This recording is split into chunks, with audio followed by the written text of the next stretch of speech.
दोस्तों नमस्कार, मेरा नाम है मनीष कुमार सिंह और आप देख रहे हैं 4 PM महाराष्ट्र। आपका बहुत बहुत स्वागत करता हूं। एटीएम का इस्तेमाल करते हैं आप, करते ही होंगे। हम और आप सभी कर रहे हैं आजकल और पैसे भी निकालते होंगे। और जो लोग ये सब कुछ करते हैं, ये वीडियो उन्हीं के लिए, ये खबर उन्हीं के लिए है। जी हाँ दोस्तों, 1 मई 2025 से नियम बदलने वाले हैं। अगर आप अपने बैंक के अलावा दूसरे बैंक के किसी एटीएम से पैसे निकालते हैं तो जो पहले 17 रुपए चार्ज हुआ करता था वो बढ़ाकर 19 रुपए कर दिया गया। यानी कि 1 मई 2025 के बाद 17 रुपए की जगह आपको 19 रुपए चार्ज देने होंगे। इतना ही नहीं, जो बैंक बैलेंस आप चेक करते थे, जो अकाउंट चेक करते थे, उसके लिए भी जो पहले 5 रुपए के करीब लगता था वो बढ़ के अब 6 से 7 रुपए हो जाएगा। 1 मई 2025 से ये नया शुल्क, नया चार्ज जो है वो लगने जा रहा है। यानी आपको पहले के मुकाबले अब ज्यादा पैसे जो है वो देने होंगे। अब देखिए दोस्तों, इससे इम्पैक्ट क्या होगा। कहने को लोग बोलेंगे कि ये तो 1-2 रुपए की बात है, खैर 2 रुपए इधर, 1 रुपए उधर। लेकिन आप देखिए कि जो मिडिल क्लास और लोअर मिडिल क्लास है उसके लिए सिर्फ ये बात एक अमाउंट की नहीं है। वो पूरा बजट जो अपना संभाल के चलता है, कहीं कुछ दाम बढ़ रहा है, कहीं कहीं महंगाई बढ़ रही है, सब्जी और जो राशन है उनके दाम भी आसमान छू रहे हैं, दूसरी तरफ दूध के दाम लगातार बढ़ते जा रहे हैं। तो इस तरह की महंगाई तो बढ़ी हुई है और ऐसे में जब इस तरीके की चीजें आती हैं तो हमारे और आपके सबके कान खड़े हो जाते हैं कि भाई अब कहाँ पर ज्यादा पैसा देना होगा।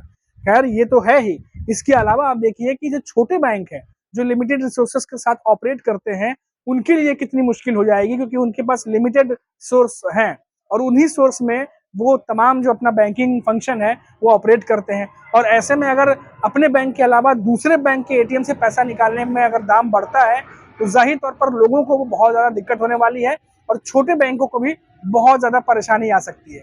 अब देखिए ये खबर है दोस्तों, आप बहुत ज्यादा इसके बारे में सुन नहीं रहे होंगे, बहुत ज्यादा आपको बताया नहीं जा रहा होगा, क्योंकि जो आपने देखा होगा जो गोदी मीडिया चैनल है, हालांकि क्या बोले हैं उनके बारे में इतना तो बोल चुके हैं, लेकिन आप उनकी बात देखिए तो वो आपको जो कुणाल कामरा से लेकर के जो औरंगजेब की खबर है आपको वही दिखाएंगे। लेकिन आपसे जुड़ी हुई जो अहम खबरें हैं, जो इम्पोर्टेंट खबरें हैं, वो ज्यादातर आप तक पहुंचती ही नहीं है। अब ये जो खबर है मैंने आपको बताई है, ये हमारी आपसे जुड़ी हुई खबर है और अब इस खबर को देख रहे हैं तो इस वीडियो को अपने साथियों और दोस्तों को भी भेजिए जिन्हें ये जानकारी मिल सके, क्योंकि 1 मई 2025 के बाद जो दाम बढ़ने वाले हैं उसके बारे में बहुत कम लोगों को पता है।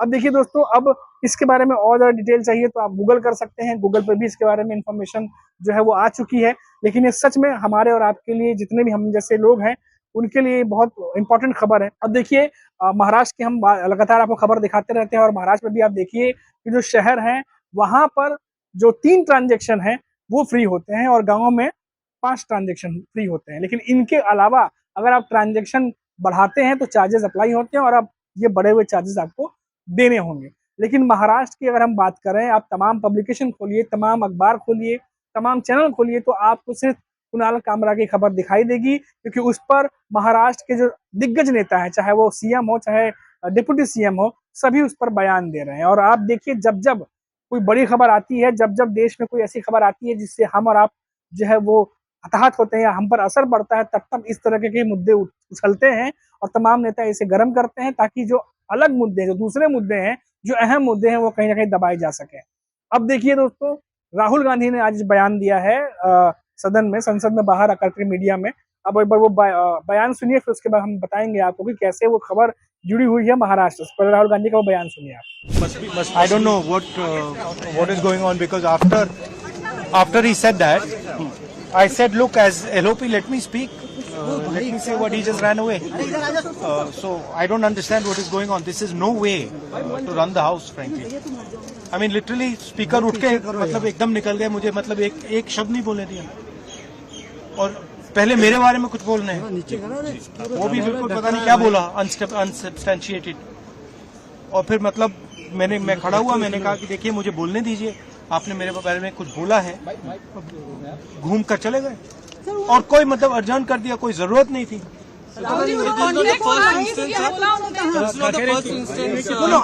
देखिए मुझे हाउस में जब भी मैं उठता हूँ, एक कन्वेंशन है, लीडर ऑफ ऑपोजिशन को बोलने दिया जाता है। भैया ये माइक मेरे मुंह में पीछे, लीडर ऑफ ऑपोजिशन को एक कन्वेंशन है कि बोलने दिया जाता है। जब भी मैं खड़ा होता हूँ मुझे बोलने नहीं दिया जाता, ठीक है। तो पता नहीं मतलब ये किस प्रकार से हाउस चल रहा है, जो हम कहना चाहते हैं हमें कहने नहीं देते। पार्लियामेंट्री अफेयर्स मिनिस्टर के खिलाफ भी प्रिविलेज नोटिस लेकर आए थे क्योंकि वो लाना पड़ा है। डिस्टर्ब किया था। आपके ऊपर कहा कि राहुल spirit, की बात कही। मैंने कुछ नहीं किया है। सर उन्होंने ये कहा, मुझे बोलने दीजिए, मैंने कुछ नहीं किया है। मैं बिल्कुल शांति से बैठा था, मैंने एक शब्द नहीं बोला, ठीक है। और पिछले मतलब 7-8 दिन में मुझे बोलने नहीं दिया, मैंने कुछ नहीं बोला। आपको क्या स्पेसिफिक, मैडम मुझे बोलने दीजिए, मैं बोल रहा हूँ, मुझे इंटरप्ट मत कीजिए। तो ये एक नया तरीका है जहां डेमोक्रेसी में ऑपोजिशन की जगह होती है और सरकार की जगह होती है। यहाँ पे ऑपोजिशन की जगह है ही नहीं, यहाँ पे सिर्फ सरकार की जगह है। और हम उस दिन प्रधानमंत्री जी ने कुंभ मेला के बारे में बोला, मैं अपनी बात जोड़ना चाहता था।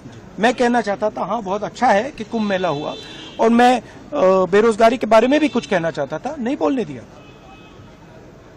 तो अब पता नहीं मतलब स्पीकर की क्या थिंकिंग है, क्या अप्रोच है, बट सच्चाई ये है कि हमें नहीं बोलने दिया। और हम हमारी पार्टी विपक्षी मेन पार्टी है, मैं लीडर ऑफ ऑपोजिशन हूँ, तो ये बिल्कुल नॉन डेमोक्रेटिक स्टाइल से चलाया जा रहा है। तो देखा दोस्तों आपने, राहुल गांधी का साफ कहना है कि उन्हें बोलने नहीं दिया जा रहा है, उनकी आवाज को दबाने की कोशिश की जा रही है।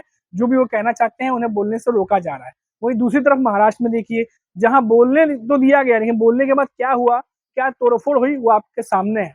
अब दोस्तों यहाँ पर एक अहम सवाल जो है वो पूछने जा रहा हूँ, आप भी अगर उसका जवाब जानते होंगे तो कमेंट बॉक्स में जरूर बताइएगा कि महाराष्ट्र में कुणाल कामरा ने जो कुछ भी बोला डिप्टी सीएम एकनाथ शिंदे के खिलाफ, उसको लेकर के महाराष्ट्र के तमाम नेता बयानबाजी कर रहे हैं, लेकिन क्या उसके खिलाफ विरोध में जो स्टूडियो में घुसकर तोड़फोड़ हुई, क्या वो सही था? क्या कुणाल कामरा ने अगर कोई चीज बोली है तो उस पर कानूनी प्रक्रिया के तहत कार्रवाई नहीं होनी चाहिए थी? देवेंद्र फडणवीस कुणाल कामरा पे तो बोलते हैं महाराष्ट्र के सीएम, लेकिन जो स्टूडियो में तोड़फोड़ किया गया है एकनाथ शिंदे की शिवसेना कार्यकर्ता द्वारा, उस पर जो है देवेंद्र फडणवीस कुछ नहीं बोलते। उन पर क्या कार्रवाई होगी, उन पर वो कुछ नहीं ज्यादा बोलते। हालांकि पुलिस अपना काम कर रही है, जांच को आगे बढ़ा रही है, लेकिन जिस तरीके से बयानबाजी कुणाल कामरा पे होती है, उसी तरीके की बयानबाजी उन पर नहीं होती है जिन्होंने स्टूडियो में घुसकर तोड़फोड़ मचाई। ये अपने आप में बहुत बड़ा सवाल है। आप देखिए संसद में कल कंगना रनावत से लेकर के तमाम बीजेपी के नेताओं ने क्या क्या बयानबाजी की है। अभिव्यक्ति की आजादी है, बोलने की आजादी है, लेकिन किसी को इस तरीके से इंसल्ट नहीं करना चाहिए। एक तरफ तो बोलने की आजादी की बात भी करते हैं, दूसरी तरफ बोलने से भी रोक रहे हैं। अब वही देखिए दोस्तों, हमारे देश के इतिहास में आप देखिए जितने भी कार्टूनिस्ट थे या जो व्यंग्यात्मक जो अखबारों में कॉलम लिखा करते थे, वो कहीं ना कहीं 2014-15 के बाद कम होता गया और अब तो लगभग खत्म होने के कगार पर है।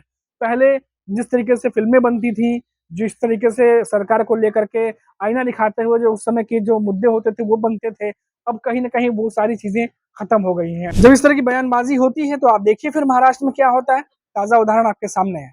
लेकिन दोस्तों एक और बात जो जहन में आ रही थी इस पर बात करते हुए, ये कि महाराष्ट्र में जब खार स्थित स्टूडियो में जहां पर कुणाल कामरा ने अपना शूट किया था, इस वाकये के बाद जिस तरीके से महानगर पालिका ने वहां पर तोड़क कार्रवाई की है, एक सवाल ये भी उठ रहा है कि क्या वहां पर जो तोड़क कार्रवाई की गई है, हालांकि वो कह रहे हैं कि नियमों के अनुसार है, वो कुछ गैर कानूनी होंगे, इसी वजह से कार्रवाई की गई है, तो क्या देवेंद्र फडणवीस या एकनाथ शिंदे, अजीत पवार जो महायुति सरकार है, उनकी या महानगर पालिका की आंख तभी खुली जब कुणाल कामरा ने एकनाथ शिंदे के खिलाफ जिस तरीके से जो कहते हैं पैरोडी सॉन्ग बनाया, जो मजाक उड़ाया, उसके बाद ही क्या महानगर पालिका की आंख खुली और उन्हें यह मालूम चला कि भाई इस पर तो थोड़ा कार्रवाई होनी चाहिए, ये तो नियम के अनुसार नहीं है।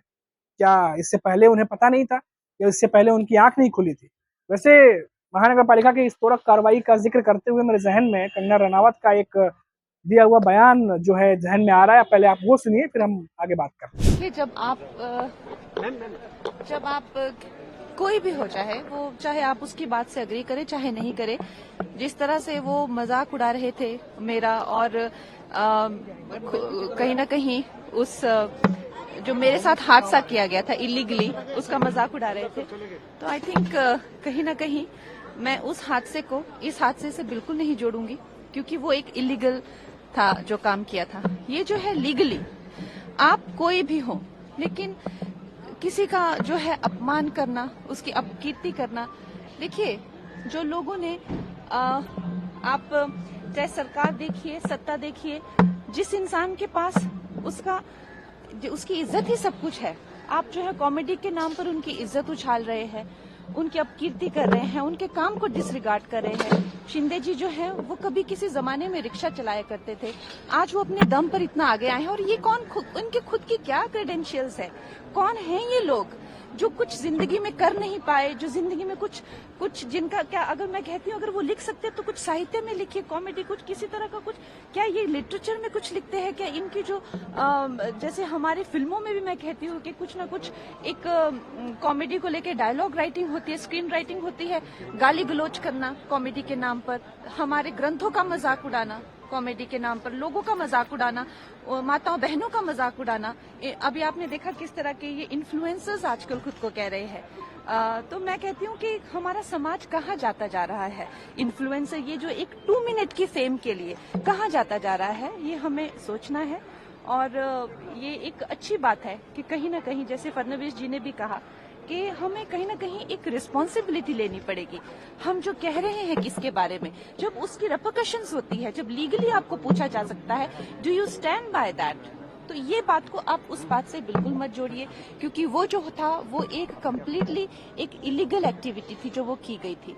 ये जो है कंप्लीट एक लीगल कार्रवाई जो है वो की गई है। तो देखा आपने कैसे कंगना समझा गई कि उनके घर पर जो थोड़ा कार्रवाई हुई थी और जो खार स्थित स्टूडियो पे थोड़ा कार्रवाई हुई है वो कैसे गैर कानूनी और कानूनी थी, ये बात वो समझा गई। हालांकि इस थोड़ा कार्रवाई से कंगना रनावत के अपने बुलडोजर का दर्द सामने आ गया, उनके बयान से साफ दिखाई दे रहा है। खैर अभी महाराष्ट्र में सियासत गर्म है कुणाल कामरा को लेकर के, और कुणाल कामरा ने साफ मना कर दिया है कि वो माफी नहीं मांगने वाले। और दूसरी तरफ मायावती सरकार के नेता है, उनका ये कहना है कि माफी तो उन्हें मांगनी पड़ेगी। अब ये किस तरफ रुख करता है, किस तरफ आगे बढ़ता है, या ये विवाद और आगे बढ़ेगा, ये तो आने वाला वक्त बताएगा। लेकिन हमारी नजर बराबर बनी रहेगी और जो भी अपडेट होगा वो हम आप तक लेकर के आएंगे। तब तक के लिए आप देखते रहिए 4 PM महाराष्ट्र। नमस्कार।